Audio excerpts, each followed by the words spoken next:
Muy buenos días, jóvenes. En esta oportunidad vamos a hablar de un tema también bastante importante en la gramática. Es el caso de los compuestos de some, any, no y every. Vamos a leer los conceptos que tenemos aquí. Dice lo siguiente en el punto 1. We can add the suffixes. En la parte de abajo tenemos la traducción. Agregamos sufijos tales como one, body, thin y where a some, any, no y every para formar compuestos. ¿Qué es todo esto? A ver, dice, agregamos sufijos tales como one. Estos son los sufijos que les vamos a agregar a quienes, a some. Entonces yo voy a tener some. Si le uno con one, voy a tener some, one. Lo mismo va a suceder con any, anyone. También con no, no one. Y también everyone. Entonces, a cada uno de estas palabritas, some, any, no y every, yo le voy a agregar un sufijo y voy a tener una palabra ya compuesta. Esto quiere decir que el significado va a cambiar. Sabemos que some significa algunos o algunas, ¿correcto? Pero si yo lo junto con someone, ya va a decir, o somebody, la traducción sería alguien, ¿correcto? Alguien. Vamos a ver un cuadro que nos va a explicar un poquito más sobre esto. Aquí ya, por ejemplo, en el cuadro ya tengo ya todos los compuestos con cada uno de estas palabras. Repito, some, any, no y every. Ahora ya le agregué aquí one, ya tengo someone o también somebody. Voy a utilizar esto, si observo el cuadro, voy a utilizar este compuesto para hablar de persona. Aquí está, ¿ven? Dice someone es alguien, lo mismo sería la traducción de somebody, alguien. Si a some le pongo thing, sería something, ¿verdad? Entonces, esto lo voy a utilizar para hablar de cosa, ¿correcto? Aquí tenemos persona, cosa y también lugar. Para ello yo agrego where, somewhere. La traducción de somewhere sería en algún lugar. Bien, entonces vamos a repasar el cuadro. Tengo some, any, no y every. A cada una de estas las he agregado. Para referirme a personas voy a usar one o body. Igual acá one, body, es anyone, anybody. Lo mismo con no, no one o nobody. Y lo mismo con every, everyone o everybody.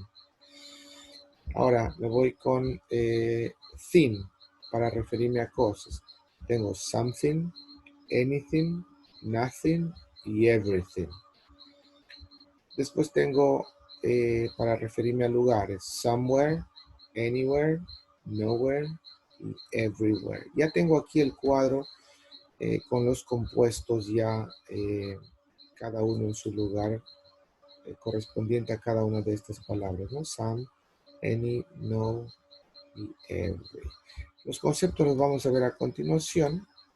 Bien, vamos con some.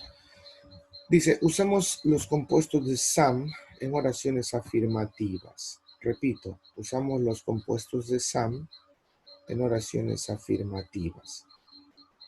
En el cuadro anterior hemos observado que some, tengo someone o somebody, que es lo mismo. Tengo something y somewhere. Con cada uno de estos compuestos, yo voy a observar mi oración aquí. Repito, usamos los compuestos de some en oraciones afirmativas. Solamente en oraciones afirmativas voy a usar los compuestos de some. Vamos a leer el primer ejemplo. Dice, Liz is talking to someone. O también, Liz is talking to somebody. Liz está hablando con alguien. Vamos con el siguiente ejemplo. We are going somewhere fun next weekend. Nosotros vamos a ir a algún lugar. Nosotros estamos yendo a algún lugar divertido la próxima o el próximo fin de semana. Finalmente, she has something to say. Ella tiene algo que decir. Something to say. ¿Sí? Entonces aquí tenemos ya el uso de los compuestos de some con cada uno de ellos. Somebody, someone, somewhere y something. Ahora nos vamos con any. Any, muy bien. ¿Cuándo vamos a usar este compuesto? Para hablar de oraciones negativas e interrogativas. ¿Correcto? Vamos a ver un ejemplo en negativo. Liz isn't talking to anyone or anybody. Liz no está hablando con nadie. Observen, es anybody o anyone. ¿Por qué? Porque es una oración negativa, ¿no? Aquí está el isn't. Liz isn't talking to anyone or anybody. No podría utilizar someone o somebody porque el concepto es que para negativos y preguntas voy a utilizar el concepto, el compuesto de any. Vamos a una pregunta. Are you going anywhere today? ¿Vas a ir a algún lugar hoy? Bien, aquí también tenemos anywhere, ¿sí? Después el último ejemplo es she doesn't have anything to say. Es otra oración negativa. Dice ella no tiene nada que decir. ¿Sí? Bien, esto es en cuanto a any. Vamos con no. Dice el concepto, en una oración con el compuesto no, usamos la forma afirmativa del verbo. ¿Qué quiere decir esto? Vamos a ver el ejemplo. Nobody o no one knows her. En español sería nadie la conoce. ¿A qué se refiere cuando habla la forma afirmativa del verbo? Bien, aquí está el ejemplo, está tachado. Dice, nobody o no one doesn't know her. Nadie no la conoce. Esto sería como redundar en mi negación. Entonces, a eso se refiere, a que si ya tengo nobody o no one, el verbo no debe ir con negativo, como lo tenemos acá. Entonces, debe ir en afirmativo. Quiere decir que no debe llevar el auxiliar doesn't o tampoco en el caso de que se use isn't o aren't, no debe ir este, sino así como está aquí. ¿Sí? Entonces es nobody knows her. Nadie la conoce. No se dice nadie no la conoce. Bueno, probablemente en español a veces hablamos de esta manera, pero en inglés no debemos hacerlo. Entonces no voy a decir nobody doesn't know her, sino nobody o no one knows her. Bien, vamos con el ejemplo de abajo. Dice, there's nothing to say. No hay nada que decir. There's nothing to say. La traducción correcta de esta sería, hay, aquí hay nada que decir. Bueno, así es como se habla en inglés. Repito, dice que en una oración con el compuesto no, usamos al verbo en su forma afirmativa. Y aquí tenemos el verbo to be en su forma afirmativa. Lo incorrecto sería decir, there isn't nothing to say en inglés. En español podemos hacerlo probablemente, no hay nada que decir. Repito, debe ir el verbo en su forma afirmativa. Finalmente tenemos we have nowhere to go. Dice, no tenemos, o bueno, literalmente diría, tenemos ningún lugar a donde ir. Tenemos ningún lugar. La traducción correcta de esta sería no tenemos ningún lugar a donde ir.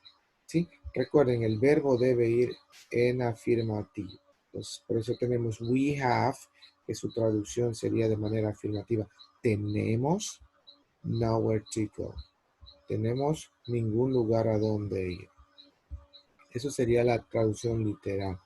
Pero la traducción correcta sería no tenemos ningún lugar a donde ir. Finalmente vamos a ver el compuesto con every. Cuando usamos esto, dice, usamos compuestos de every en oraciones afirmativas, negativas e interrogativas. ¿Sí? A ver, vamos a leer el primer ejemplo. Everybody or everyone thinks I ate it. Todos piensan que ya comí. Everybody thinks I ate it.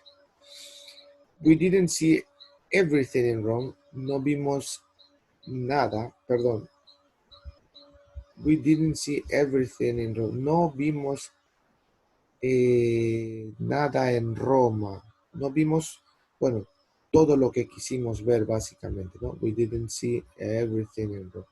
La traducción aquí sería, no vimos todo lo que quisimos en Roma, ¿no? We didn't see everything in Rome. Algo vimos, pero no todo. Did you look everywhere?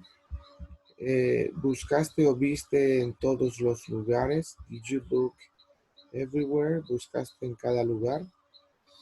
Bueno, la traducción de every es cada, ¿no? Por eso decimos a veces every day, cada día. Pero si lo juntamos con body sería, ya tendría otra traducción. Everybody sería todos, lo mismo que everyone, ¿sí? Everything, cada cosa, y everywhere, cada lugar. ¿Ok? O en todos los lugares, everywhere. Bien, jóvenes, eso sería todo por hoy. Si tuvieran alguna pregunta referente al tema, me lo pueden hacer a través de mi teléfono personal.